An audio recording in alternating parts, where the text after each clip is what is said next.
ನಮಸ್ಕಾರ ಸ್ನೇಹಿತರೆ. Big boss captain Gilli ಕಾವ್ಯಗೆ ನಾಮಿನೇಷನ್ ನಲ್ಲಿ ಫೇವರಿಸಂ ಮಾಡ್ತಿದ್ದಾರೆ ಎಂಬ ಆರೋಪ ಕೇಳಿಬಂದಿದೆ. ಕಾವ್ಯ ಹೆಸರು ಹಲವು ಬಾರಿ ಬಂದ್ರು ಗಿಲ್ಲಿ ಅವರು ಪದೇ ಪದೇ ಸೇವ್ ಮಾಡಿದ್ದಾರೆ. ಧನುಷ್ ಮತ್ತು ಅಶ್ವಿನಿ ಸೇರಿದಂತೆ ಇತರ ಸ್ಪರ್ಧಿಗಳಲ್ಲಿ ಇದು ತೀವ್ರ ಚರ್ಚೆಗೆ ಕಾರಣವಾಗಿದೆ. ಈ ವಿಷಯ ವಾರಾಂತ್ಯದಲ್ಲಿ ದೊಡ್ಡ ಚರ್ಚೆಯಾಗುವ ಸಾಧ್ಯತೆ ಇದೆ. ಕಾವ್ಯ ಹಾಗೂ ಗಿಲ್ಲಿ ಸಾಕಷ್ಟು ಆಪ್ತವಾಗಿದ್ದಾರೆ. ಇಬ್ಬರ ಮಧ್ಯೆ ಒಳ್ಳೆಯ ಗೆಳೆತನ ಇದೆ. ಇವರ ಜೋಡಿ ಹೊರಗೆ ಯಾವ ರೀತಿ ಕಾಣಿಸ್ತಿದೆ ಎಂಬುದನ್ನು ಅವರ ಸಹೋದರ ಕಾವ್ಯಗೆ ತಿಳಿಸಿದ್ದ. ಈ ಕಾರಣಕ್ಕೆ ಅವರನ್ನು ಹೊರಕ್ಕೆ ಕಳುಹಿಸಲಾಗಿತ್ತು. ಈಗ ಕಾವ್ಯ ಅವರು ಗಿಲ್ಲಿ ಜೊತೆ ಸೇಫ್ ಗೇಮ್ ಆಡ್ತಿರೋದು ಸ್ಪಷ್ಟವಾಗ್ತಿದೆ. ಈ ಮಧ್ಯೆ ಗಿಲ್ಲಿ ಅವರು ಕಾವ್ಯಗೆ ಫೇವರಿಸಂ ಮಾಡೋಕೆ ಆರಂಭಿಸಿದ ಆರೋಪ ಕೇಳಿಬಂದಿದೆ. ಗಿಲ್ಲಿ ಅವರು ಈ ವಾರದ ಕ್ಯಾಪ್ಟನ್ ಆಗಿದ್ದಾರೆ. ಅವರಿಗೆ ವಿಶೇಷ ಅಧಿಕಾರವನ್ನ ಬಿಗ್ ಬಾಸ್ ನೀಡಿದ್ದಾರೆ. ಸ್ಪರ್ಧಿಗಳು ನಾಮಿನೇಷನ್ಗೆ ಇಬ್ಬರ ಹೆಸರನ್ನ ಸೂಚಿಸಬೇಕು. ಅದಕ್ಕೆ ಸೂಕ್ತ ಕಾರಣ ನೀಡಬೇಕು. ಯಾವುದು ಹೆಚ್ಚು ಸೂಕ್ತ ಅನ್ಸತ್ತೋ ಅವರನ್ನ ಸೇವ್ ಮಾಡಬೇಕು, ಮತ್ತೊಬ್ಬರನ್ನ ನಾಮಿನೇಟ್ ಮಾಡಬೇಕು. ಕಾವ್ಯ ಹೆಸರು 3-4 ಬಾರಿ ಬಂದ್ರು ಗಿಲ್ಲಿ ಒಮ್ಮೆಯೂ ನಾಮಿನೇಟ್ ಮಾಡಲಿಲ್ಲ.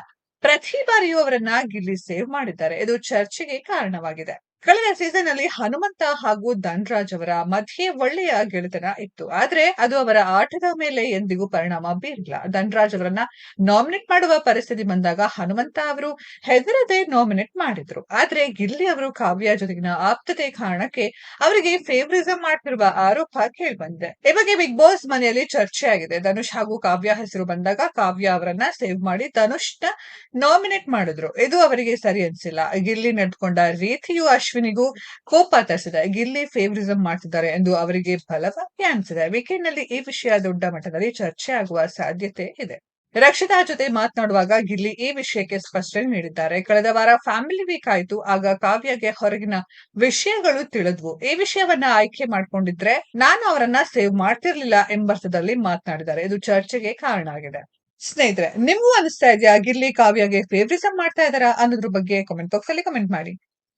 ಈ ವಿಡಿಯೋ ಇಷ್ಟ ಆಗಿದ್ರೆ ಲೈಕ್ ಮಾಡಿ, ಶೇರ್ ಮಾಡಿ, ಚಾನೆಲ್ ನ ಸಬ್ಸ್ಕ್ರೈಬ್ ಮಾಡಿ, ಪಕ್ಕದಲ್ಲಿ ಇರೋ ಬೆಲ್ ಐಕಾನ್ ನ ಹಿಟ್ ಮಾಡಿ.